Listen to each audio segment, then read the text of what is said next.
Today, Baba is asking us to be fearless because Baba says that in the final scenes of the drama, nature will, nature will be at its highest, activity. And Baba says to see those scenes, you need a lot of courage.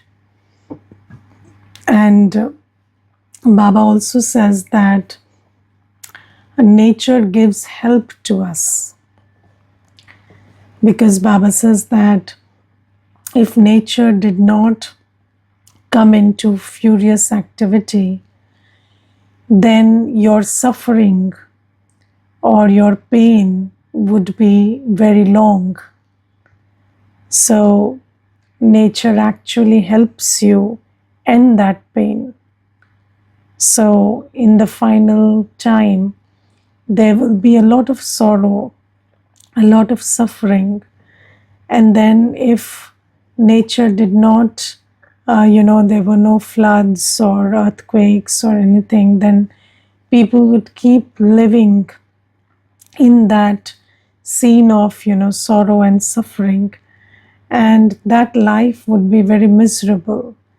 And nature actually helps us end that suffering by taking, by separating our bodies and souls. So Baba says that nature helps us. And I was just thinking, that the way Baba describes it is very interesting because Baba describes this act of nature as an act of mercy. So it's like, nature is actually having mercy on us and helping us not suffer too much. And I was instantly reminded of this term, these days they say mercy killing. So when somebody is in a lot of pain and, in coma and they are not leaving the body, then there is a law in many countries where they say, it's called euthanasia or mercy killing, and they say that this person can be killed under the law because the soul has to be freed from that suffering. And I'm not supporting or not supporting it, but it's just that this term mercy was very interesting, that nature also has mercy on us. And that is why when there is intense suffering, nature does the act of removing souls from bodies. And Baba says that in order to see those scenes, because we will leave the body when we will, but until then we have to be in a stable state while seeing all those scenes, because it's all about what state of mind you leave the body in. So when we are faced with these final scenes and they are very, they are scary and it's a scene of destruction, then we need a lot of courage to stay stable there. And whether you're disturbed or you stay stable is not about the quality of the scene, it's about your internal state of courage. So anybody who has courage will be stable in the most gory and most, unsettling of scenes. And Baba says for that, you need to be fearless. Now, how do we become fearless? So Baba talks about soul consciousness, the practice of soul consciousness, which makes you fearless. Now, how does soul consciousness make us fearless? Because you see, there are many times people, these days, people think that if you are going on adventure and if you are bungee jumping and you are, sea diving and all of those things, or you stay in a jungle and there are snakes and stuff around, then it makes you fearless. But Baba says that you don't need to do all of that. You can just be soul conscious, and that will make you fearless. And how are these two things connected? Let's understand this. So, you see, fear is, so there are four emotions which are very connected. So first thing is attachment. So because there is attachment, so there is a sense of loss. So all sense of loss actually arises from a false sense of ownership. So the truth is, you don't own anything, and nothing is going to behave the way you expect them to behave. But we have this false sense of ownership, and which is called attachment.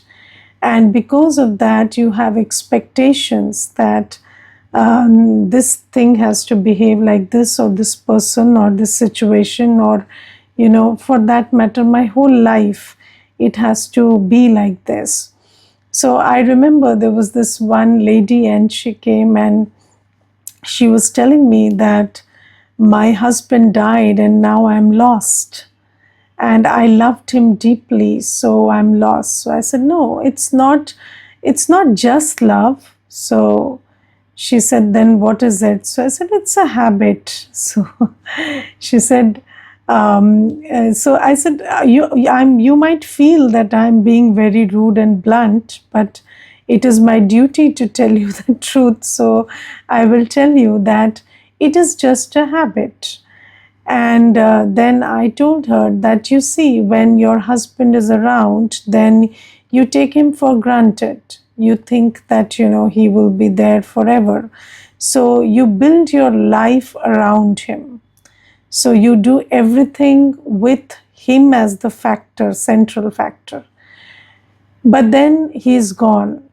And now you are a victim of the habit you have created. Now you have to sit with yourself and ask yourself, what do I do from morning till night, which makes sense, which is important to me?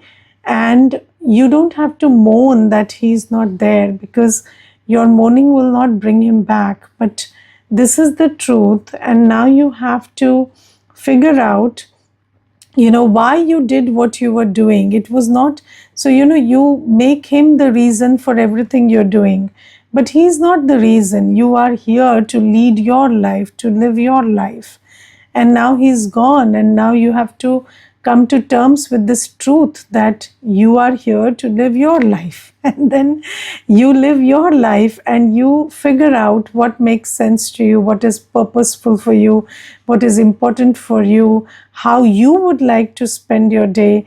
And then, she told me something very interesting. She said, Didi, now that you are talking so truthfully, so let me also, it is invoking something in me.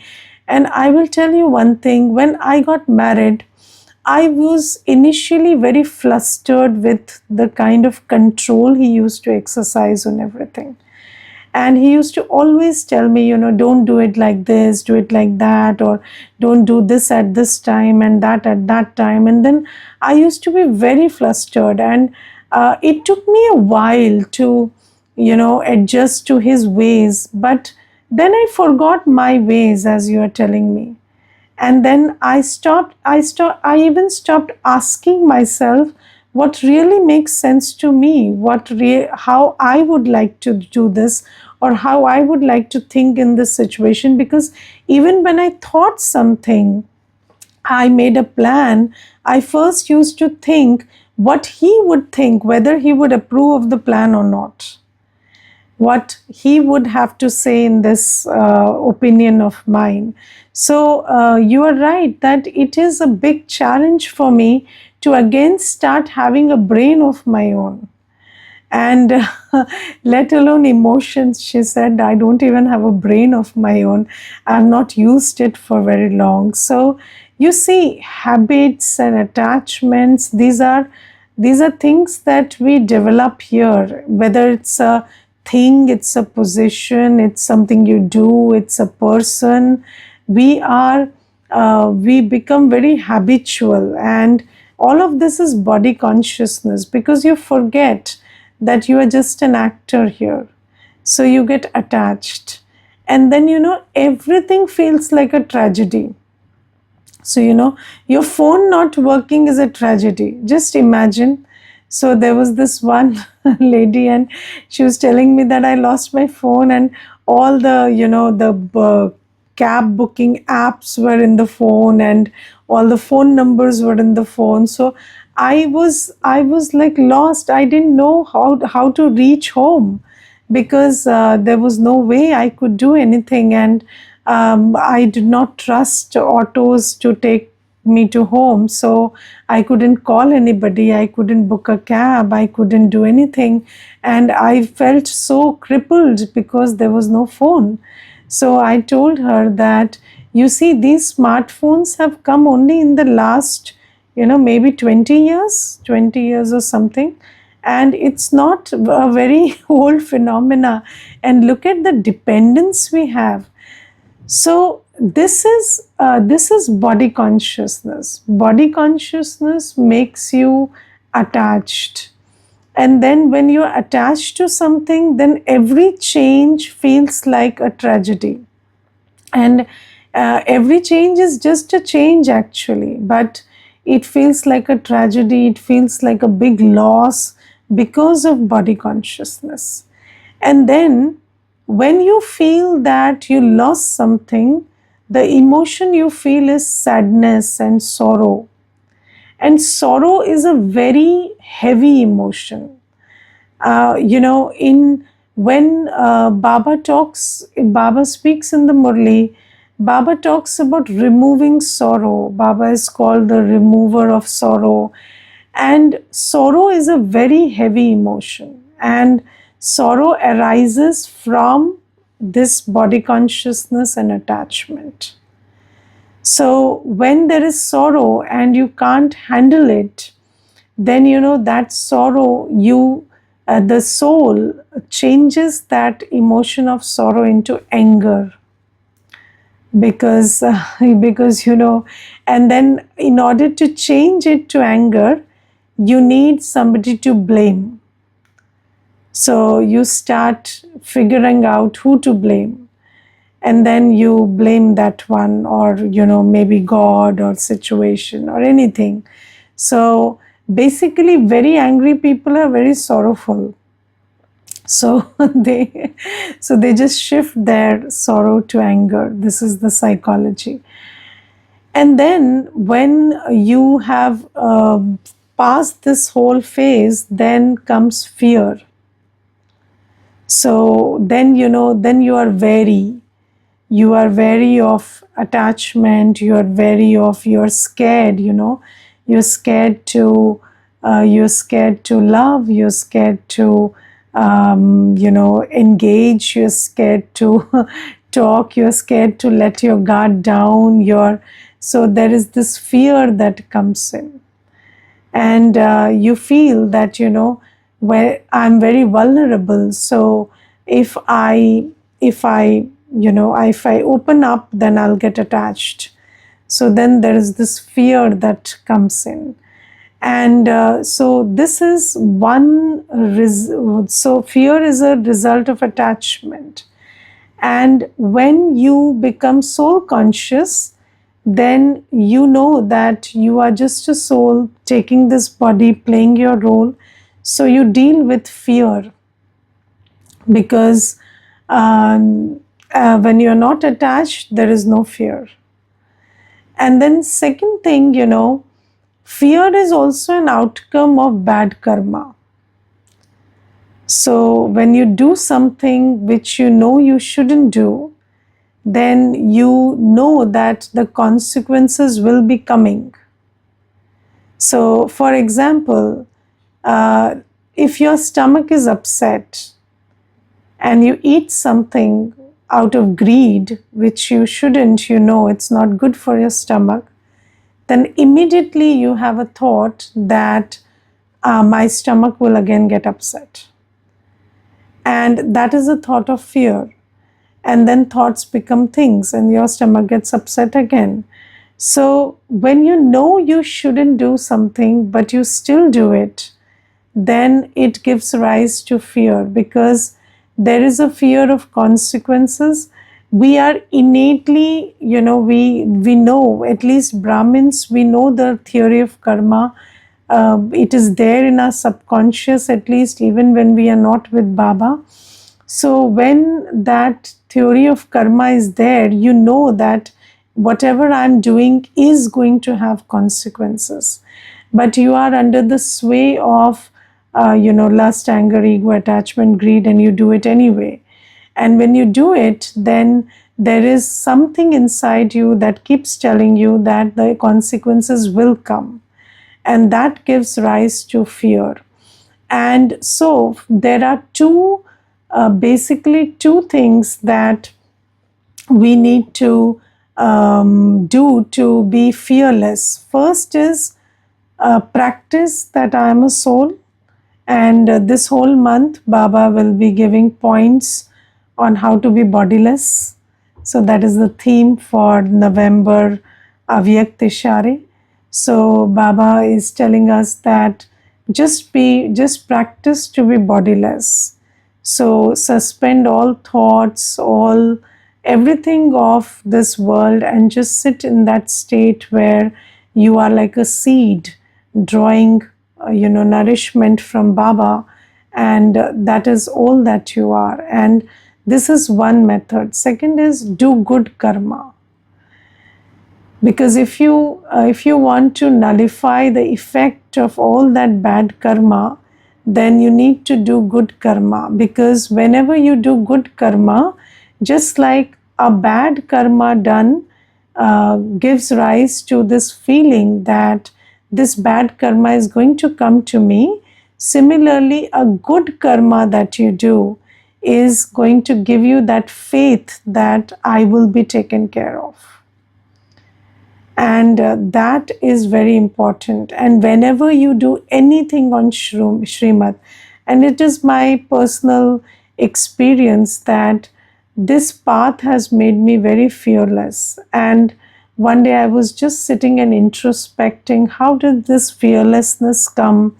So, every time you get up at Amrit Vela, you are meditating, you are doing what Baba says, you have this faith that Baba is with me. And that faith is makes you, believe that even if something of the past comes up for settlement, I have enough power of punya karma to settle it, and I will be able to settle it. Those questions, what if this happens, or how will this, how will I deal with it? Those questions don't arise in the heart, and that is a sign of being fearless.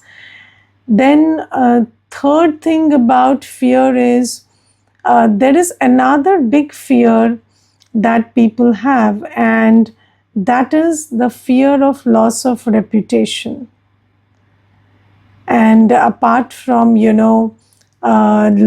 loss of things and body and other stuff, because we are attached to the body and attached to many things, there is also this ego which gives rise to fear. So many people are very scared of losing face.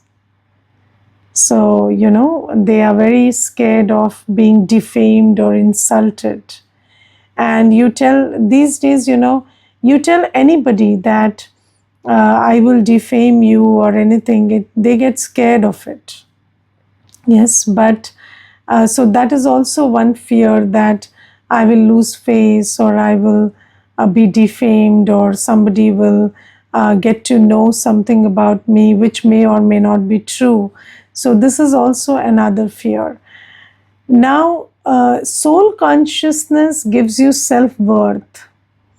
And when you build that self-worth, that I'm not what people think I am or who people think I am. My character is individual to me. My character is not defined by how many people give me a character certificate. But these are not things that you can just say, and it this is not just something to say, but this is something to feel. And when you are a person of character, that is, you have not wasted your time, thought, energy, you are free from pap karma, you are that person of character, then you become unaffected by people's opinion, and you are not afraid of this losing face. And if you are not afraid, then nobody can threaten you with that. And even Maya sometimes threatens you and stops you from doing many good things, because you fall into the trap of what will this one say or that one say.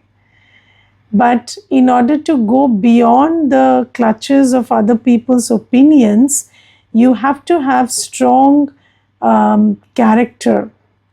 And when you do karma based on Baba's Srimad, it gives you that confidence that I will do whatever makes sense to me, and whatever people have opinion about is okay. So whatever is the opinion of other people is okay. And when we come to Baba, and especially if you live a surrendered life and you've changed your clothes and all of those things, and there is a lot of opinion you get at your face, that there are so many people who say so many things, and then people talk a lot of things that are not true. But because there is this strength of character, you are able to face it. And you cannot, so any person who is afraid cannot follow their heart.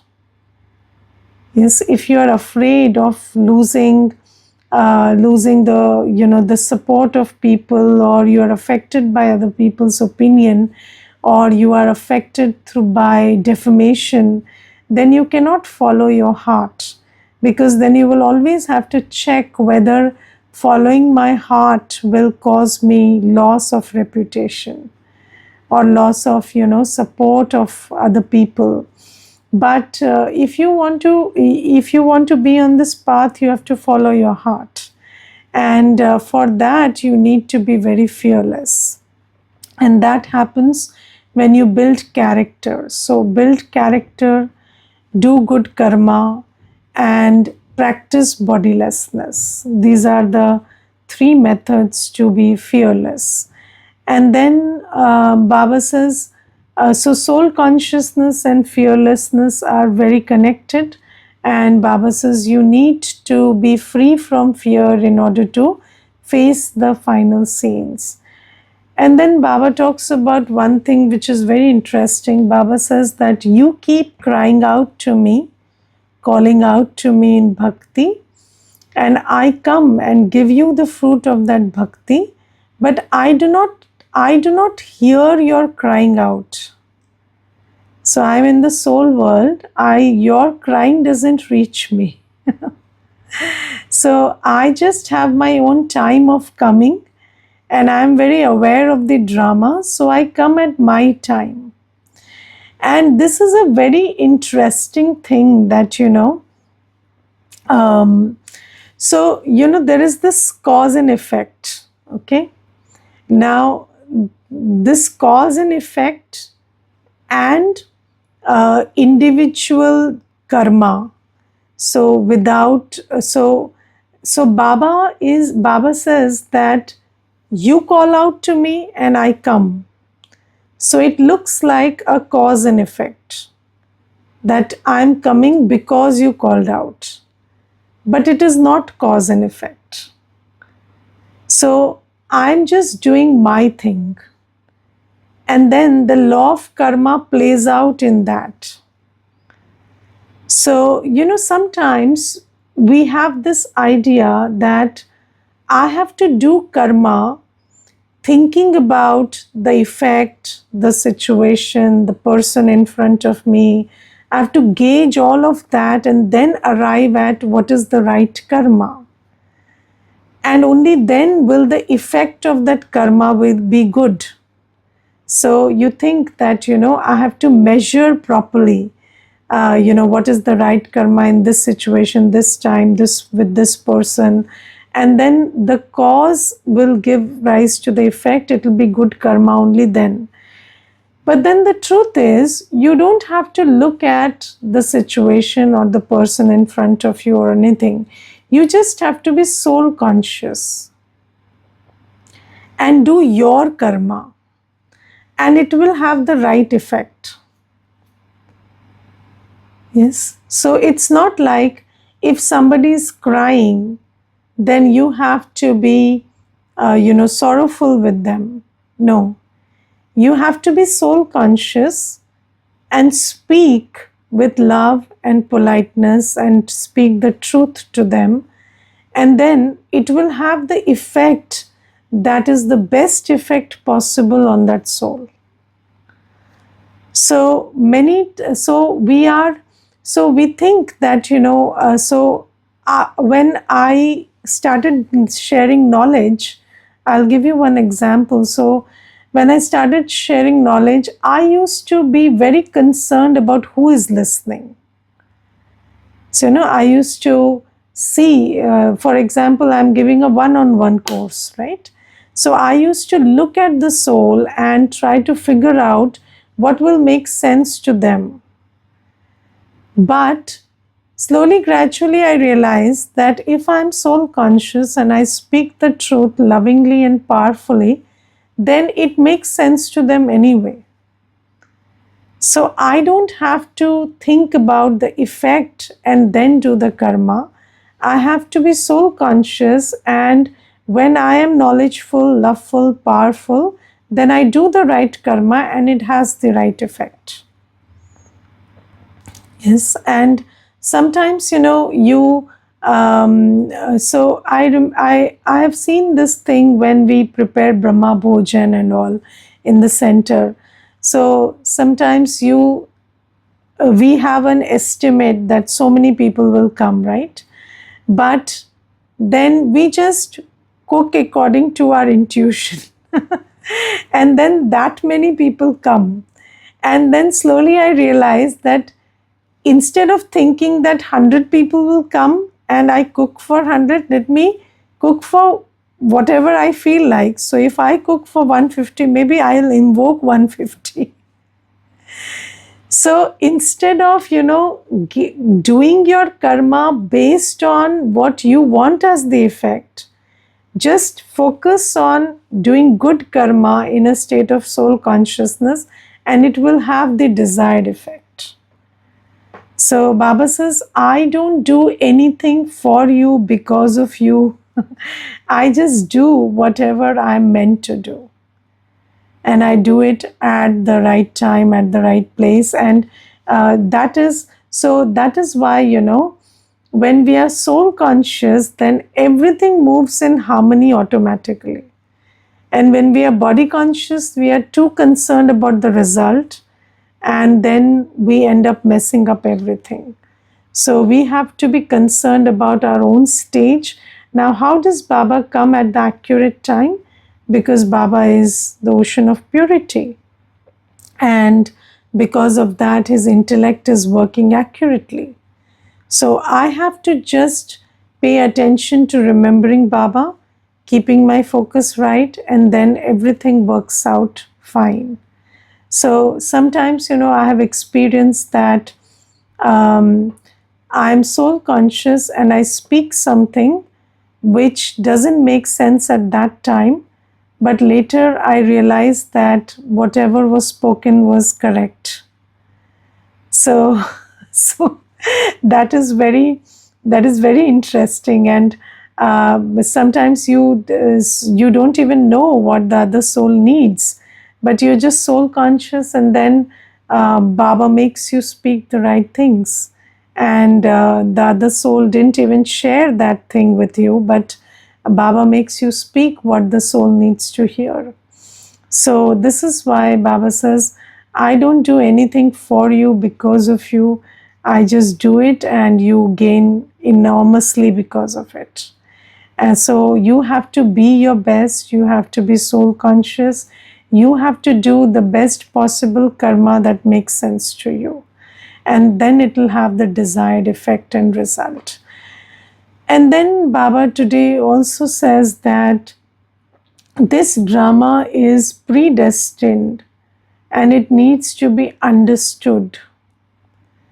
So this drama is not something that is something that moves according to how you want it to move. It is predestined. So there is a fixed time for everything. So there is a time for happiness in the drama, which is Satyug and Treta Yuga. There is a time for sorrow, and then there is a time for creation, which is this Sangam Yuga. And whether you like it, not like it, you have to understand the calling of the drama and act accordingly. So, so this is the time in the drama when you have to create. So just like, in a person's physical life, so I was talking to somebody yesterday and they have physical age of 85, and then they have problem in getting up and problem in sitting and every kind of problem. And then I told them, are you in pain? So they said, no, this is just regular old age. And so he said, what would I expect in old age otherwise? So I was just wondering, you see, this acceptance that this is old age is so huge. And Baba says, similarly, this is the old age of the cycle.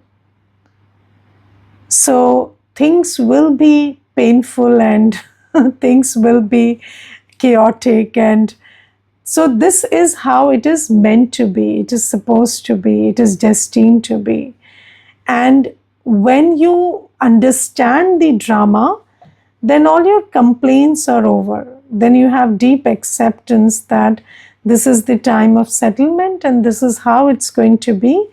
And this is also the time of creation. So despite all this settlement going on, I also have to remember Baba, do seva and keep creating my fortune.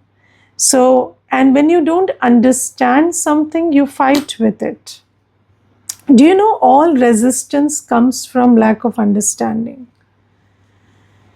So if you're resisting, so I remember there was this one brother and he was struggling very badly with his son. And then he took him to a psychologist, and that psychologist explained that the son has this personality and that personality, whatever he explained. And then he was at peace with his son. And whenever he had some issues, he would call up the psychologist to understand what's happening. And then he would say that, these people think like this and this is the pattern. So you just make peace with it. And he would be peaceful. So I think all resistance comes from not understanding. And that's why Baba comes and gives us understanding. And understanding of the drama frees you from so much of struggle within. And Baba says you have to understand that this is Sangam Yuga. This is the most happening time of all the four yugas. And this is the time of acute settlement. All your 63 births, karmic accounts are getting settled. And also alongside that, you have to create. So you have to keep settling and keep creating your fortune. So this is what you need to do right now. Sangam Yuga is not the time to rest and have pleasure and enjoy. Yes, you enjoy Baba's company, and but not more than that. It is not a time for pleasure and amusement and sensual engagement. That is not what this time is for. And if you're doing that, then you are eating away your time of creation. So either you create your fortune or you waste your time in sensual pleasures. So you have to understand the drama, and you have to understand the laws of the drama, that whatever you do has multi-million times effect, because it is going to create 21 births of fortune. So by understanding this, you understand what to do in Sangam Yoga. Okay, anybody wants to share anything, please do. Hanji.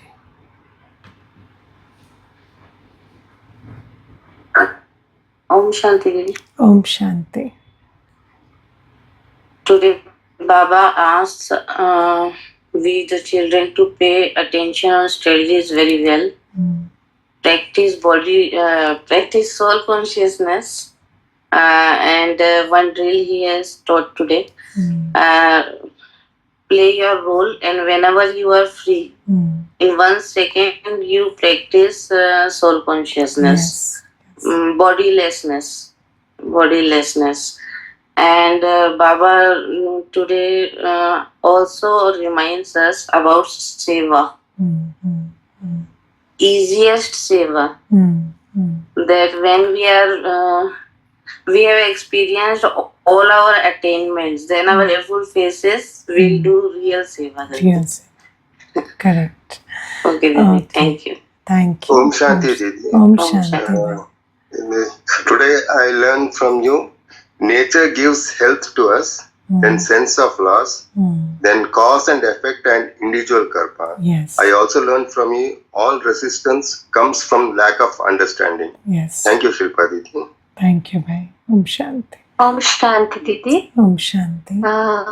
From today's class, I want to share this point, that any kind of loss is a feeling which is coming from the sense of loss, ownership, false sense of ownership. So we only feel a loss about something. Actually, it is the false sense of ownership that is inside us.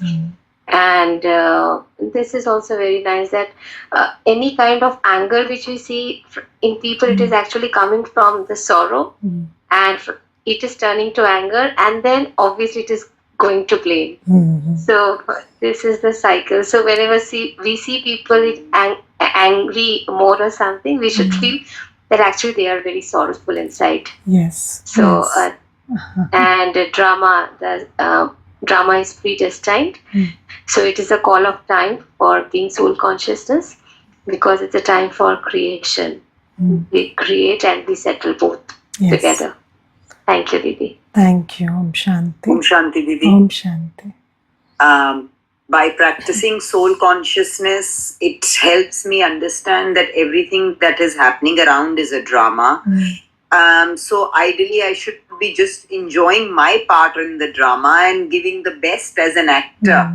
And giving the best as an actor in the drama is making good karmas and doing good and making happy souls happier around my life. Correct. Thank you. Thank you. Okay, so that's it. Om Shanti.